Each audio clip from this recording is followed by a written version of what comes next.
70대 초반에도 건강이 괜찮으신 분들한테는 걷기 하라고 잘 말씀 안 드립니다. 왜 그런 거냐면요. 걷기는 결국 유산소 운동의 약한 버전인데 걷기를 빠르게 걸으면 몸이 자꾸 비틀립니다. 흔들흔들합니다. 그리고 유산소 운동이 될 만큼 하기도 힘들고요. 빠르게 걷는 것보단 코어도 강화가 되고 유산소 운동이 또 매우 좋은 그런 활동이라고 생각하고 있습니다. 안녕하세요. 저는 영등포에 위치한 세길병원에서 양방향 내시경을 이용해서 척추 질환 치료를 주로 하고 있는 정형외과 전문의 이대영입니다. 허리를 치료하고 있는 한국인들이 점점 늘어나고 있는 건 명확한 사실이고요. 허리 통증을 호소하시는 분들, 허리 수술 건수 모두 계속 증가하는 건 추세인 건 분명합니다. 그런데 지금 증가하고 있는 게 문제가 아니라 앞으로 훨씬 더 증가할 예정입니다. 왜 그러냐면은 결국 허리 질환의 대부분을 차지하는 협착증은 노인, 고령 환자들한테 주로 발생을 합니다. 그런데 지금 현재 20년 전보다 우리나라 사람들의 평균 수명은 아주 가파르게 늘어나고 있고요. 고령화율도 아주 가파르게 높아지고 있습니다. 이런 분들이 점점 고령 사회로 편입되면서 허리 문제는 누구나 관심 가져야 하던 그런 문제로 점점 더 바뀌고 있는 것 같습니다. 고령의 환자들은 허리를 통증 위주로만 치료하시면 안 됩니다. 무슨 뜻이냐면은 어르신들이 가장 많이 범하는 실수가요. 내가 30분 걸었는데 아팠었던데 내가 15분 걸으면 안 아프니까 내가 괜찮다고 생각하시는 분들이 많이 계세요. 근데 보통 65세 이상 고령에서는 일정 기간 이상 활동량이 줄어들면은 이게 노화가 촉진돼 버리기 때문에 한번 늙어버리신 몸은 통증 원인이 사라지시더라도 원래 활동량이 회복이 되지가 않고 원래 몸으로 다시 돌아가지가 않습니다. 젊은 분들은 통증 치료만을 생각하셔도 크게 상관은 없으신데요. 연세 드신 분들은 내가 아파서 활동량이 줄어드는 추세에 있는지를 잘 보셔야 됩니다. 한번 내가 추세적으로 활동량이 줄어드는 것 같으면은 나중에 내가 아무리 좋은 약을 먹고 아무리 좋은 수술을 하시더라도 원래 몸으로 잘 돌아가지 못하게 되는 경우가 많으세요. 그래서 고령의 환자분들은 통증만 중요하게 생각하시는 게 아니라 활동량도 같이 바라보라고 그렇게 부탁 말씀을 드리고 있습니다. 환자분들이 제일 많이 생각하는 오해가 운동으로 통증을 극복할 수 있다고 생각하시는 분들이 꽤 있습니다. 근데 모든 종류의 운동은 통증을 일으키게 되어 있습니다. 그러니까 통증을 줄이는 거는 휴식, 약물, 주사, 시술 같은 것들이 통증을 줄이는 거고요. 운동의 역할은 근육이나 자세를 단련하는 데 도움을 줘서 통증이 다시 생기지 않게 하는 거지 통증을 없애려고 운동을 하시면 문제가 더 커지세요. 그래서 운동은 언제나 안 아프게 유산소 운동 위주로 통증이 생기지 않게 관리하시는 게 여러분께 현명한 판단이 아닐까 생각하고 있습니다. 보통 허리에 좋은 운동은 이렇게 보시면 됩니다. 허리에 떨어지는 힘을 줄이는 운동. 이 첫 번째고, 두 번째로는 바른 자세를 유지하는 데 도움이 되는 운동입니다. 보통 운동을 아무리 잘해도 배에 힘 빼고 물 건들면 허리가 나갑니다. 또 선수도 배에 힘 빼고 물 건들면 허리를 다칠 가능성이 큽니다. 그러니까 운동보다 더 중요한 건 하는 운동이 내 생활 습관에 반영이 쉽게 될 수 있는 종류의 운동이셔야 됩니다. 그래서 보통 제가 제일 추천드리는 거는 코어 강화, 그러니까 안 아프신 분들 기준이라면은 전 달리기 많이 권해드립니다. 보통 코어가 뭐냐면은 일상생활 할 때 아랫배에 힘을 주고 윗배나 가슴으로 숨을 쉬시는 거거든요. 이게 코어가 힘이 들어가 있는 자세거든요. 그런데 일반인한테 이걸 하시라고 하면 이거 잘 못하세요. 아랫배가 어디냐, 그게 어딘지 내가 힘 못 주는 거 못하겠다라는 말씀을 많이 하시는데 우리가 달리기를 해보면 누구나 하게 됩니다. 무슨 뜻이냐면 몸이 안 흔들려야 되잖아요. 아랫배에 힘이 들어가게 됩니다. 달려야 되니까. 그리고 숨이 크게 쉬어지잖아요. 그럼 아랫배에 힘주고 윗배로 숨쉬게 됩니다.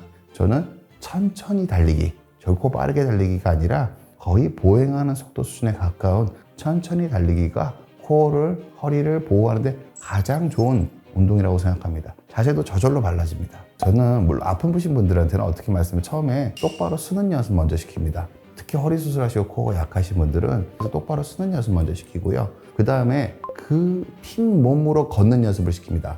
그 다음 단계로 똑바로 걷기 교육시켜드리고요. 그 다음으로 달리기를 하라고 말씀드립니다. 걷기 하라고 잘 말씀 안 드립니다. 왜 그런 거냐면요. 걷기는 결국 유산소 운동의 약한 버전인데 걷기를 빠르게 걸으면 몸이 자꾸 비틀립니다. 흔들흔들합니다. 그러니까 천천히 달리기를 하면 발목이 완충을 많이 해주기 때문에 몸이 흔들리지 않으면서 유산소 운동이 가능하세요. 근데 빠르게 걷기를 하면 골반도 돌고 팔에 힘이 많이 들어가고 허리도 많이 흔들리게 되시거든요. 빠르게 걷는 것보단 달리기가 코어도 강화가 되고 유산소 운동에도 매우 좋은 그런 활동이라고 생각하고 있습니다.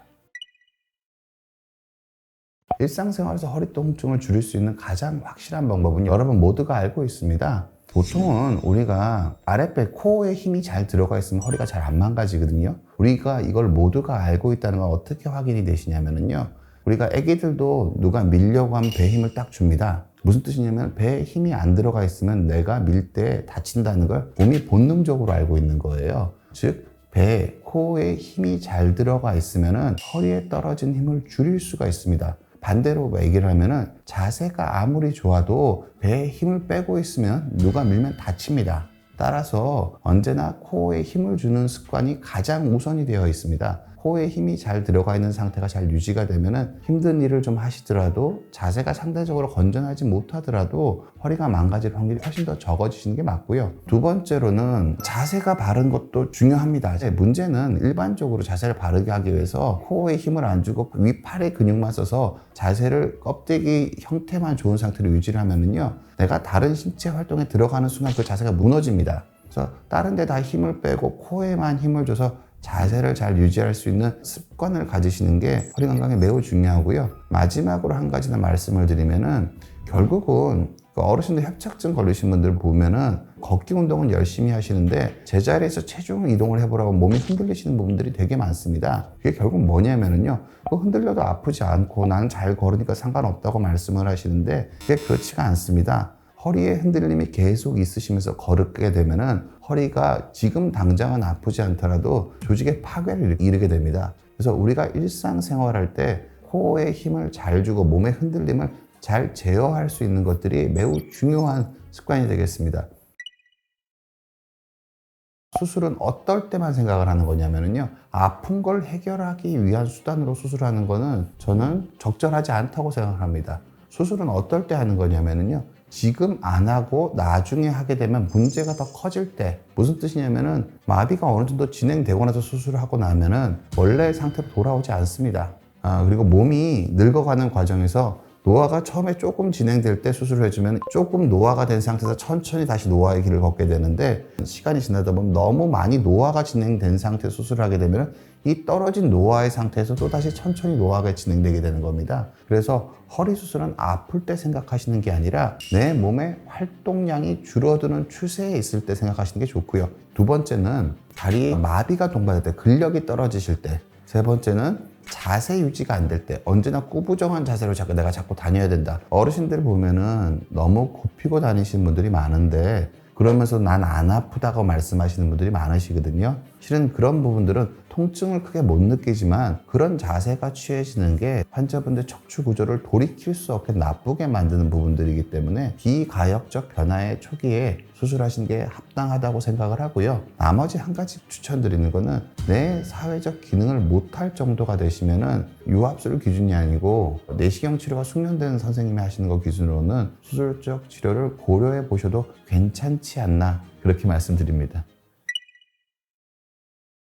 우리나라에서는 유압술이 감압술보다 훨씬 더 많이 시행되고 있습니다. 이 유압술이란 게 뭐냐면요, 허리에 나사못을 박는 치료를 얘기를 합니다. 그런 식의 열어서 나사못을 박고 허리를 가르는 치료들은 몸에 상당한 부담을 줍니다. 고전적인 수술 방식은 허리를 가르는데요, 그냥 피부만 째는 게 중요한 게 아닙니다. 근육을 뼈에서 떼서 뼈를 노출시키고 안에 있는 뼈를 어느 정도 제거하고 감압과 유압을 하게 되는데요, 열어서 하는 유압술의 경우는 시야를 확보하기 위해서 근육을 당기게 됩니다. 벌리게 됩니다. 그리고 근육이 뼈에 붙은 부분에서 떼내게 됩니다. 그럼 이거 자체가 어마어마한 출혈과 통증, 그리고 이 근육이 다시 돌아오기 힘든 손상을 일으키게 됩니다. 이런 치료가 통증도 크고 출혈도 많고 전신마취도 하고, 그렇기 때문에 우리 의사님들 중에서도 허리 수술을 최대한 미루라고 말씀하는 이유가 대부분 이런 부분에 있습니다. 수술 자체가 너무나도 몸에 부담을 많이 주기 때문에 정말 힘든 경우에만 하라고 말씀을 드렸던 게 맞는데요,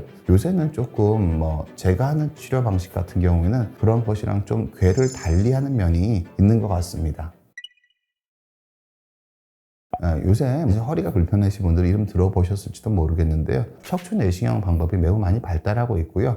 그 중에서도 양방향 척추 내시경이 새롭게 등장을 해서 최근에는 많이 곽강을 받고 있습니다. 이게 왜 곽강을 받고 있냐면요, 가장 큰 이유 중에 하나는 양방향 내시경 자체는 아까 말씀드린 피부를 절개하고 근육을 당기지 않고 근육 사이로 그냥 관을 밀어 넣어서 수술을 하게 됩니다. 그러면 이게 통증이 별로 크지가 않습니다. 환자분이 마취가 돼 있더라도 통증이 작은 상태면은 마취 심도가 높지 않더라도 수술이 가능합니다. 그래서 양방향 내시경을 하면 하반신 마취로 치료가 가능한 거가 훨씬 더 많이 늘어나고요. 아까 말씀드린 것처럼 근육을 밀어서 당기질 않습니다. 그렇기 때문에 이 근육을 밀어서 당기는 과정에서 생기는 출혈 같은 것들이 생기지 않습니다. 그래서 출혈량이 훨씬 더 적게 되고요. 그리고 열어서 하는 수술 같은 경우랑 양방향 내시경의 가장 큰 차이가 뭐냐면요, 요 안에 신경이 지나간 통로 안쪽까지 좁아진 걸 넓혀줘야 되거든요. 이렇게 넓혀줘야 됩니다. 그런데 보통은 열어서 하는 수술은 아주 비싼 고급 망원경으로 달을 보는 거랑 똑같습니다.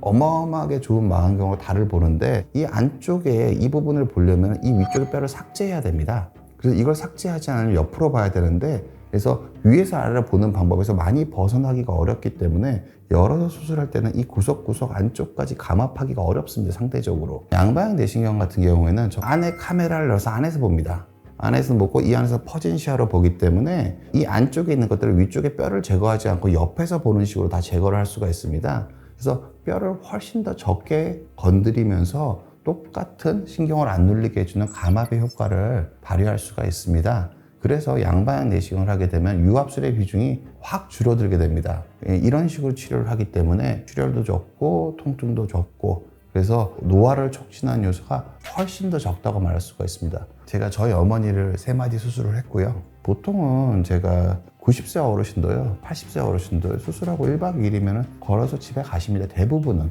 그래서 그 정도로 전신적 컨디션에 별다른 영향을 미치지 않고 할 수 있는 수술이기 때문에 환자분들 입장에서는 정말 혁신적으로 다른 치료 방법이라고 볼 수 있습니다. 보통은 누구나 허리가 아픕니다.